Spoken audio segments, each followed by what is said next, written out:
One of the things that people come to me about regularly is how to be more effective at networking. My experience is that networking can be one of the greatest wastes of time in the history of prospecting for new business. Unfortunately, there's just a lot of people out there that are not a good fit for you and a good fit for me. So what we've done is we've taken a sales agenda that we use in our typical sales meetings and we brought it to the networking forum. And this is one of the best takeaways I could give you about networking. And it's really about setting up a networking agenda.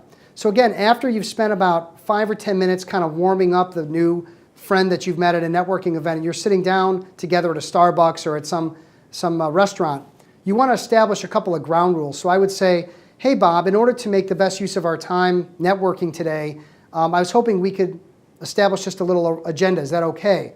Bob will typically say yes. I'll establish that we have 60 minutes to work together and talk. The purpose is really to see if there's a fit for us to be good strategic partners for each other. What I was hoping we would do is establish if you could talk for 15 minutes about your business and the kinds of people you help and the types of leads you're looking for, and I'll certainly pepper in some questions.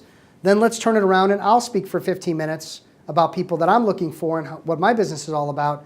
And if everything looks good in the last 10 or 15 minutes of our meeting, we should establish some baby steps of maybe just something small that we could do for each other to see if we're a good fit as strategic partners. That might be inviting one another to a networking event that we belong to. It might be finding a good strategic partner for one another, maybe even a small lead, something to sort of test the waters.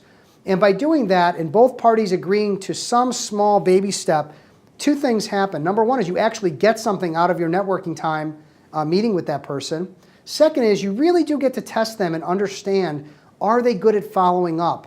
Do they have what it takes to be a strategic partner with you, or are they just in it for themselves, or are they just, their follow-up isn't going to actually work well for you in the long term? It's really important not only to be effective with your networking, with your time, but also to make sure that you're actually getting some movement forward with the networking you're doing, as opposed to just meeting people just to meet people.